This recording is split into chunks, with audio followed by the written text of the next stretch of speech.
sistema carcerário como um todo, imagino que não seja só em Brasília, eles estão aproveitando da pandemia para afastar os familiares, afastar os poderes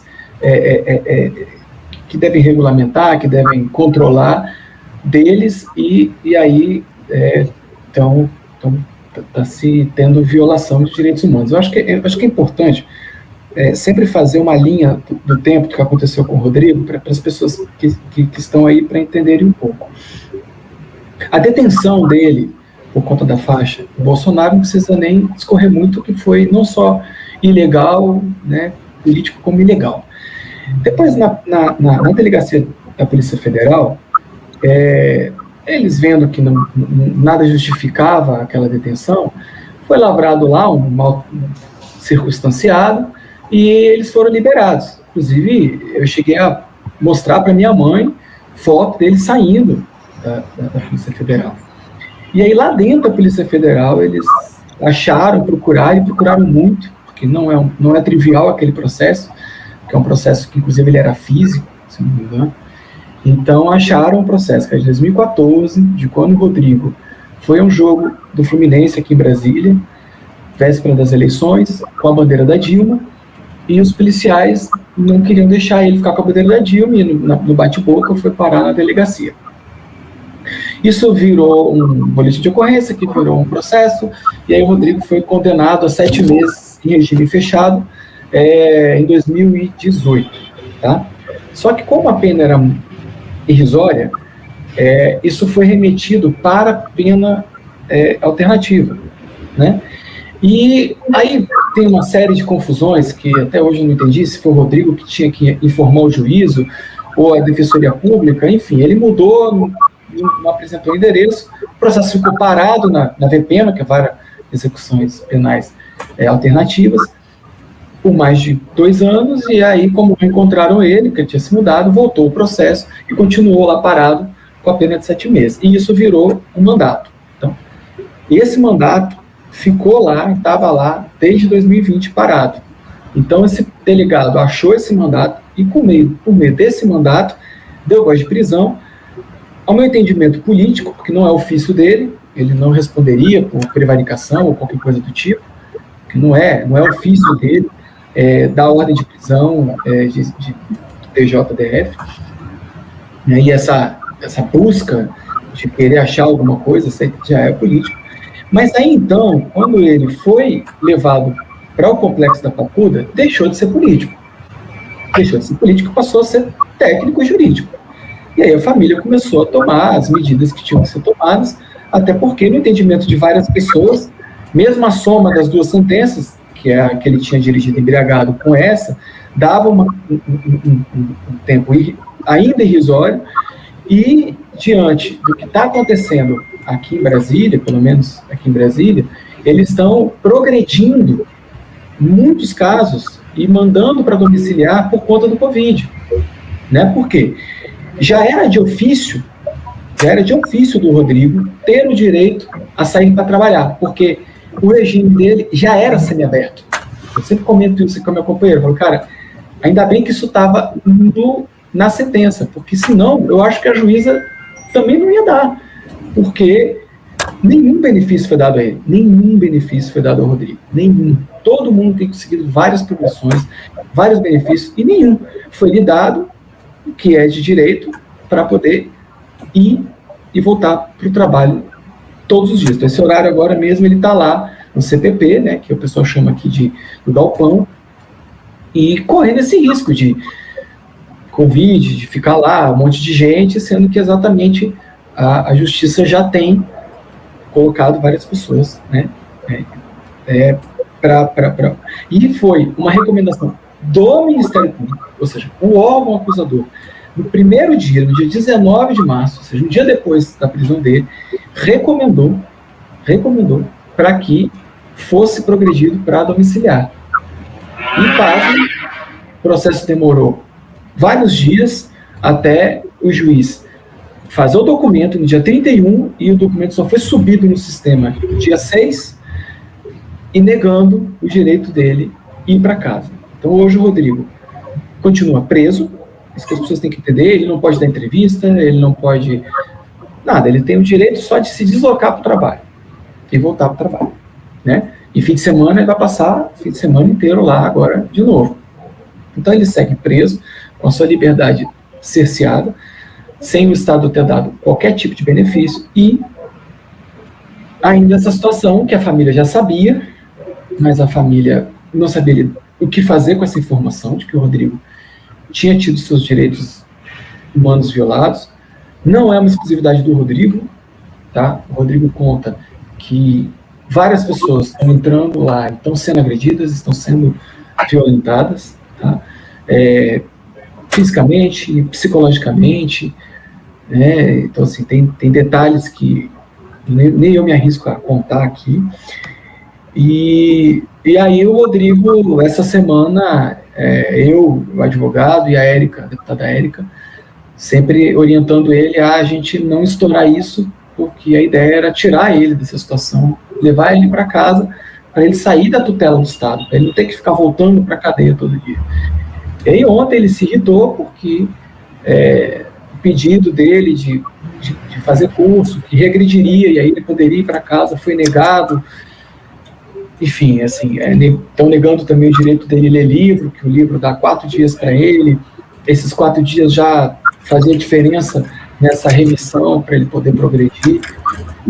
Então é isso, quando eu falei na live, aquela grande live que foi feita para ele, que eu falei que o Rodrigo era um refém do Estado, e era isso, tinha inclusive essas informações de violação que a gente não achou oportuno, não achou tempestivo passar, e é essa situação hoje que o nosso companheiro se encontra. Prezada Bruna, me permite? Claro, fique à vontade, vereador. Eu quero expressar a minha total solidariedade ao Rodrigo Pilha. Ainda hoje coloquei no meu Facebook que o presidente Jair Bolsonaro, que absurdamente apoiou a tortura durante a ditadura militar, fecha os olhos hoje para a abusiva tortura e maus tratos que ocorreram nestes dias no Centro de Detenção Provisória, lá na Papuda, em Brasília, com o militante do PT, Rodrigo Pilha, a quem expresso toda a minha solidariedade.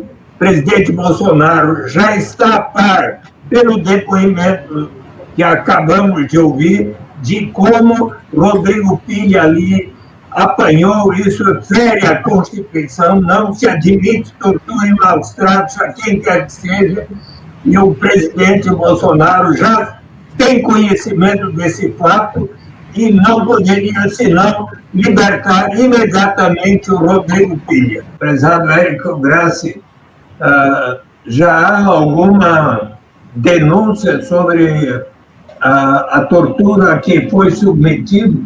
O Pedro Pontual falou muito bem, no artigo 5º, está escrito, inciso 3º, ninguém será submetido a tortura nem a tratamento desumano ou degradante. Se é verdade que o Rodrigo Pilha ali foi espancado, isso é crime gravíssimo. É necessário tomar... Isso está sendo denunciado. Algum advogado está transmitindo isso. O presidente da República está de olhos fechados para o crime que está ocorrendo em presídio federal ali na Papuda. Isso é importantíssimo esclarecer, prezado Érico. Primeiro eu quero agradecer a sua solidariedade. Eu retuitei o seu Twitter, me emocionei, quase chorei aqui quando você estava lendo. Eu e a Bruna, se deixar os dois juntos muito tempo. A gente é chorão, né, Érico? Mas assim, já tivemos, já estão colocando aí, exatamente. Eu ia citar essa institucionalização exatamente desses 3 órgãos. OAB, CNJ e a Câmara e a Comissão de Direitos Humanos e Minoria, tá? Faltou um negócio aí. Estão pedindo investigação. Então, ou seja, o Rodrigo estava certo quando quis estourar e a gente estava tentando segurar, realmente ele houve institucional, porque meu medo era que não se institucionalizasse, sabe, senador? Não adianta a gente ficar só na nossa blogosfera e ficar no nosso experiente corporis, não adianta, isso tem que ser institucionalizado. Dá para terminar daqui a pouco. Então felizmente a CNJ já pediu providências que em 48 horas ocorra a oitiva. A Câmara dos Deputados também, pela sua presidência em apoio da Érica Cocai, também já pediu para que o Ministério Público do DF abra a investigação, e a OAB estava em contato comigo, mas eu não consegui avançar a conversa. Mas se eu estou vendo que a OAB está aí, talvez tenham conversado já com o Thiago, eu tenho já tomado alguma providência, mas que até eu poder entrar na live, que eu deu, quase que eu não entro, né Bruna? Eu tenho um período ali do meu dia que é de 6 da tarde até umas 8h30 da noite, que é a gincana dos bebês. Eu não consigo fazer muita coisa, porque tem um de 3 e um de 4 anos infernizando aqui em casa. E sem contar que você também estava receoso, né, Érico, por causa das orientações dos advogados, né? E eu, coitado do Érico, quase todo dia eu ligo pro Érico, a gente se fala praticamente todo dia, e eu fico que nem um diabinho na cabeça do Érico. Érico, vamos falar, Érico, vai, Érico, já que seu irmão, infelizmente, ainda não está podendo falar, Érico, fala, cara, representa, denuncia, enfim. Mas é muito delicado, né, E talvez, delicado. Eu acho que talvez por isso essa dupla, Érico e Pilha, tenha se dado tão bem e tem essa relação tão fantástica que eu tenho com ele.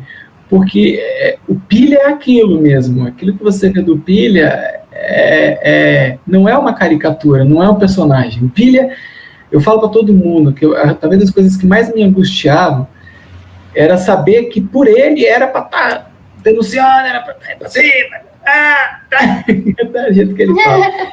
E eu tenho uma postura um pouco mais prudente, sabe, assim, porque eu acho que, ainda mais eu aqui fora, não podia estar decidindo por ele lá dentro. Então talvez foram os 25 dias mais difíceis da minha vida, claro, depois da morte do nosso pai, que a gente perdeu muito cedo. Foram 25 dias mais difíceis, porque era a angústia de ter um ente seu preso, por si só já é uma... A angústia desse seu ente estar sendo não só preso, mas perseguido politicamente, ter sofrido violações, né? E você aqui fora, né, sem saber muito como lidar com isso, até porque eu não tinha contato com ele. Eu não podia perguntar para ele, e aí, o que eu faço? A gente ficou esses 25 dias sem falar com ele, esses 25 dias sem poder levar uma roupa para ele, esses 25 dias que ninguém olhou pessoalmente o Rodrigo. E aí vocês imaginem o que esse Estado, que hoje tem um líder opressor, o que será que as penitenciárias distribuídas pelo Brasil não estão fazendo durante a pandemia? Então o caso do Rodrigo, ele tem que ser levado muito a sério, não pelo meu irmão, mas para as milhares de famílias que não sabem o que está acontecendo com seus familiares lá dentro das penitenciárias. Porque elas não podem encontrar eles, elas não podem vê-los. Está super restrito isso, e principalmente a entrada. A porta de entrada está sendo a porta de violação. Por quê? Os presos que já estão regulares nos seus centros ainda conseguem marcar as audiências, né, e conseguir. Quem acaba de entrar, a família fica sem poder saber informação, sem saber nada, não está preparado ainda para fazer o cadastramento, que até isso eu não sabia, eu tinha que fazer um cadastramento. No centro que ele estava, não podia fazer videoconferência, então, ou seja, são 14 dias de quarentena, que é 14 dias de quarentena que a gente não sabe o que está acontecendo lá dentro. Que se fosse um Estado, que a gente sabe que é um Estado que realmente cumprisse com o papel de proteger e de defender, né? Agora não. A gente sabe o perfil de uma parcela desses trabalhadores dessa área. E essa parcela desses trabalhadores dessa área estão se sentindo não só encorajados, mas assim, a fazer esse comportamento, a violar. É isso, a gente tem um presidente que é anticonstituição. Ele já ele falou abertamente. O Bolsonaro era para ter saído preso no dia do golpe contra Dilma. Era para ter saído preso. Se fosse um país sério, se fosse um país que bem colocado, né, pelo Pedro, bem pontuado pelo Pedro, que eu sempre faço também essa crítica. Cara, nós fizemos uma comissão da verdade pela metade. Nós fizemos uma comissão da verdade pela metade. Nós anistiamos e criamos mecanismos para reparar aquelas pessoas que foram torturadas, que tiveram a sua vida pessoal, familiar violada e tal, mas nós não punimos quem efetuou essas barbaridades. Então ficou no imaginário da cabeça do brasileiro que nós não tivemos ditadura. E ninguém foi preso por causa da ditadura, ninguém cumpriu uma pena por causa da ditadura. Então, podia vir um maluco qualquer e dizer que nunca teve ditadura, que isso é papo de esquerdista, que isso é papo de não sei o quê. E aí ele teve a tempestade perfeita e o cara no colo dele. Entendeu? Então, qualquer país, eu me arrisco a dizer, eu não tenho estudos muito elaborados, mas pelas coisas que eu consegui ler e tal, eu me arrisco a dizer, eu não acho que o Macri tenha perdido as eleições porque tenha aparecido perto do Bolsonaro, mas alguns pontos no Ibope de lá ele deve ter perdido quando ele apareceu próximo do Bolsonaro. Na Argentina, seja de direita, seja de esquerda, ninguém tolera, ninguém aceita falar de ditadura. Só no Brasil que você vê uma população votar no cara porque o cara quer, o cara dá o voto dele para o cara ir lá querer tirar o voto dele. É um negócio muito doido. É a barata votando em inseticida. Mas por quê? Porque a gente não fez o trabalho que tinha que ter sido feito. Então, lá dentro da penitenciária, os caras andavam com máscara do Bolsonaro na hora de levar comida para o meu irmão. E falavam, acabou, aqui é Bolsonaro. É um absurdo, é um negócio assim, é louco. A gente está vivendo o fantástico mundo da Bozolândia, é um mundo paralelo. Eu fico imaginando o que com extraterrestre chegasse aqui e pegasse, fizesse uma mínima leitura do que está acontecendo. O que está acontecendo no Brasil? Sabe? É o fantástico mundo da Bozolândia, cara. É uma coisa paralela, um negócio maluco. Ao ponto de a gente ver o que está acontecendo com o meu irmão, que com certeza, o meu irmão é um. O meu irmão é um. No meio de muitos que estão tendo seus direitos violados. E a sorte do meu irmão é que tem deputado para espelhar, que tem gente para poder gritar, e que tem toda essa rede de relacionamento, toda essa rede de solidariedade, e que está se movimentando, e que está se mobilizando, e que pode, inclusive, ser a partir daqui que o Brasil acorde e veja, peraí, tem coisa acontecendo dentro das penitenciárias.